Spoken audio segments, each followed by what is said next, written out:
back to my channel. So for today's video, I'm going to be doing a book recommendations video. Now, you guys don't know how much I love reading, obviously, because I didn't post for like literally a month, and then I didn't post for another 2 months, and then I didn't post for like another 4 weeks after that. So yeah, I have taken a lot of time off this year, and I just want to be back on my game, you know. So I have read this amount of books since the start of the year. This is the amount of books I've bought. Oh my god, I just realised it's pride colours. No, I didn't even plan that. I'm going to talk you through every single book that I have here. I have 5 books because I'm not a quick reader. I can't just get through a book in like a day. Except this book, which is literally like 100 pages. Anyway, I'll talk to you guys about that more when we get to that book. But anyway, I hope you guys enjoy it. If you do, please give it a big thumbs up. And other than that, let's get started. Okay, so I'm going to start with like the obvious one that everyone probably read. It Ends With Us by Colleen Hoover. Now, I got this in September and I finished it, I want to say either early May or late April. I think I finished it like at the end of April, but basically this video is going to involve spoilers. If you haven't read any of these books, then definitely click off this video. This book is about Lily and Ryle, 2 characters who basically go on a date and then they get pregnant. Well, Lily does. At the end, something bad happens. Basically, they divorce because Lily has a baby in the book, and it's actually quite a big book, to be honest. It's like 367 pages, so it is like quite a lengthy book. I started this in September. My reading phase went downhill, so I didn't finish it. Otherwise, I probably would have finished it in like November maybe, but I was not reading then because I hated reading at the time, but then I love it again now. So let's see how long that lasts. This book, I definitely recommend it if you haven't read it. Like, it is so good. I really want to reread this. That sounds bad, but like, I really do. And I really want to read more her books. So I want to get November 9th. I'll probably get that when I finished the book I'm currently reading, which I'll show you guys in a minute. Actually, it's the next book I'm going to show you. So I'll just read the blurb to you. Sometimes the one who loves you is the one who hurts the most. Lily hasn't always had it easy, but that's never stopped her from walking. Walking? No, let's start again. Sometimes the one who loves you is the one who hurts you the most. Lily hasn't always had it easy, but that's never stopped her from working hard for the life she wants. She's come a long way from the small town in Maine where she grew up. She's graduated from college, moved to Boston, and started her own business. So when she feels a spark with a gorgeous neurosurgeon named Ryle Kincaid, I don't even know. Everything in Lily's life suddenly seems almost too good to be true. Ryle is assertive, stubborn, and maybe a little arrogant. He's also sensitive, brilliant, and has a total soft spot for Lily. But Ryle's complete aversion to relationships is disturbing. I'm not good with big words, I'm not going to lie. As questions about her new relationship overwhelm her, so do thoughts of Atlas Corrigan, her first love and a link to the past she left behind. He was her kindred spirit, her protector. When Atlas suddenly reappears, everything Lily has built with Ryle is threatened. So basically, Atlas comes in later in the story, I want to say, and then I feel like Lily kind of like prefers Atlas to Ryle towards like the end.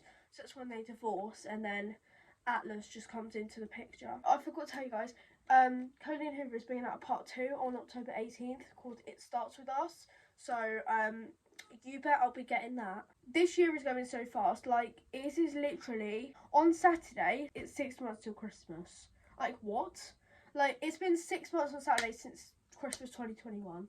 Like, it literally feels like I'm in March. With this bold and deeply personal novel, Colleen Hoover delivers a heart-wrenching story that breaks exciting new ground for her as a writer.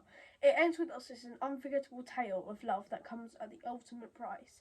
It Ends With Us is a brave and heartbreaking novel that digs its claws into you and doesn't let go. No one delivers an emotional read like Colleen Hoover. You'll be sorry for your tears. Sarah Pekkanen? Sorry if I said that wrong. Best-selling author of Perfect Neighbours. And I got this from Foyles in London. Wait, I think I got that in one of my vlogs actually. I'm in Foyles and I've seen this book all over my For You page. It's in the book talk section. Out of 5, I rate this a 4.5 stars. So yeah. Next one is the one I'm actually currently reading, which is Solitaire by Alice Oseman. It's one of the Heartstopper books. And if you haven't watched Heartstopper, first of all, you need to. And second of all, it's about like gay relationships and stuff. Like, search up Heartstopper on Netflix and then like watch the first episode and you'll probably understand. So there's 2 main characters in the book called Nick and Charlie, which both date at the end of it. For you to check it in this video, it's basically in Heartstopper, Nick and Charlie basically fall in love with each other at like the first sight, pretty much. Basically, Charlie gets put next to Nick in the first episode, and then obviously Charlie starts having a crush on Nick, and maybe Nick starts having a crush on Charlie, and then that's basically where it all starts. Definitely watch it if you haven't already. They're bringing out a season 2 and a season 3, which has been confirmed, so I'm really excited for that. I don't know when it's coming out. My friends said they're filming it in September. Really just can't wait for Heartstopper season 2 and 3, but anyway, back to the video.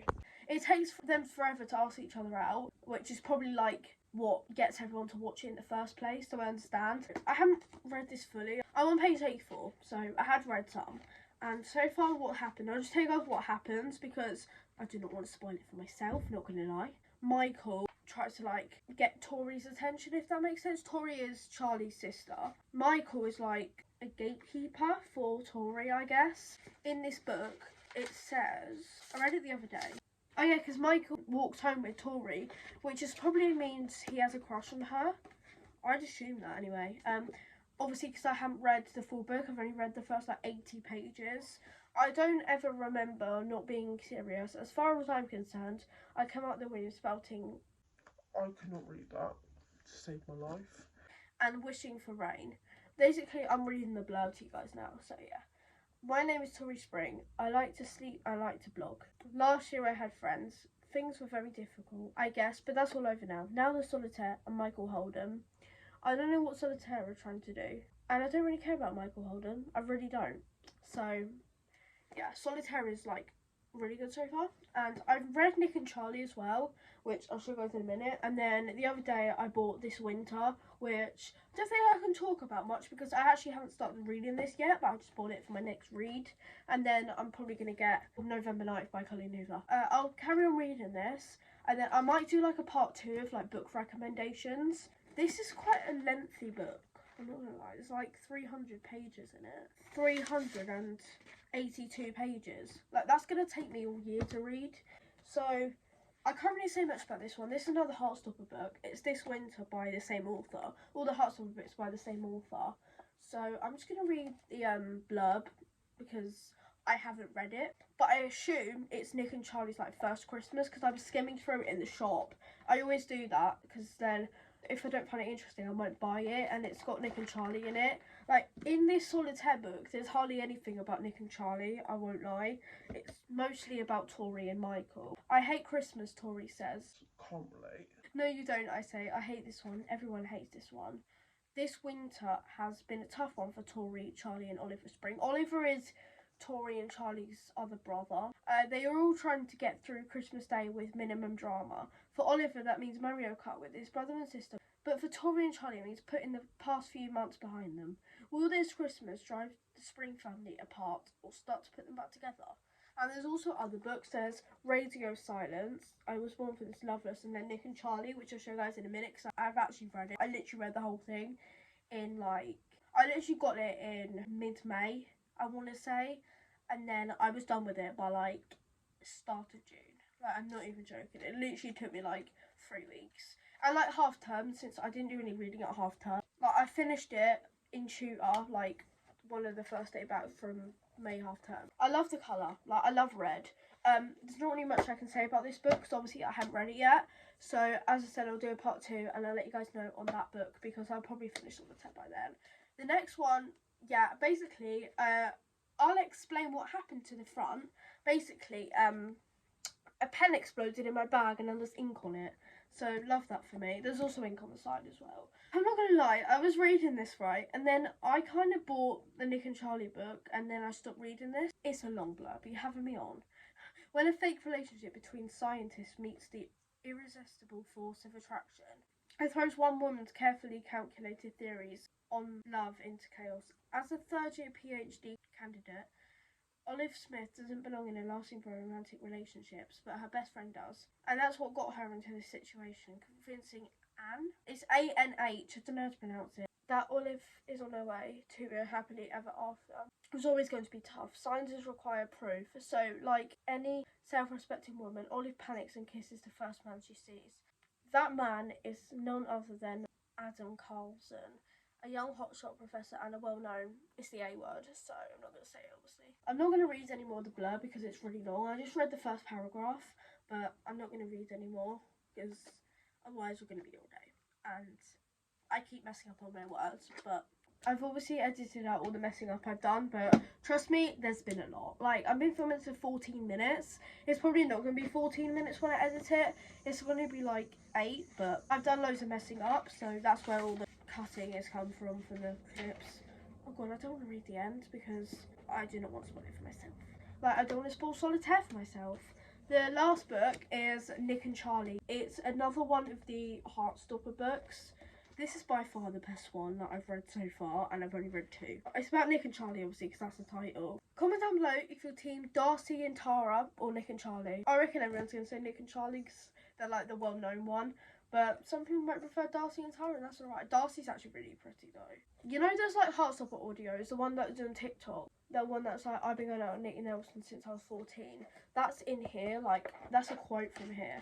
I'll try to find it because it's quite early on. Oh, here it is. I found it. You can see it's there. I'm going to read the blurb because it's quite a short blurb. Absence makes the heart grow fonder, right? Charlie, I've been going out with Nick Nelson for 2 years. He likes rugby, dogs, the sound felt tips make on paper, and drawing on shoes. He also likes me. Nick, things me and Charlie Spring do together include watch films. So I'm not going to read the next one because it's inappropriate. Make food, talk, argue, laugh. Maybe we're kind of boring, but that's fine with us. Everyone knows that Nick and Charlie are the perfect couple, that they're inseparable. But now Nick is leaving for university and Charlie will be left behind at 6th form. As the time to say goodbye draws closer, both boys begin to question, is their love strong enough to survive being apart? After all, first loves rarely last forever. I actually love this book and it's got swearing in it, so just read it at your own risk, I guess. Oh my god, not my mum's bookmark in here, help. Not my mum's Ted Baker bookmark that she put in here. Thanks, Mum, but like, I don't have a bookmark and I didn't really want to fold the pages down, but thanks, Mum, I guess. So they're all the books that I've read for the past like 6, maybe 7 months, and I'll keep reading them and I'll give you guys like another update maybe in like October, November. Like, I'll do a part 2 because these 3 I need to finish. So I'll probably update you guys on them. Anyway, I hope you guys have enjoyed. If you did, please give it a thumbs up. And other than that, I will see you guys very, very soon for a brand new video. Bye!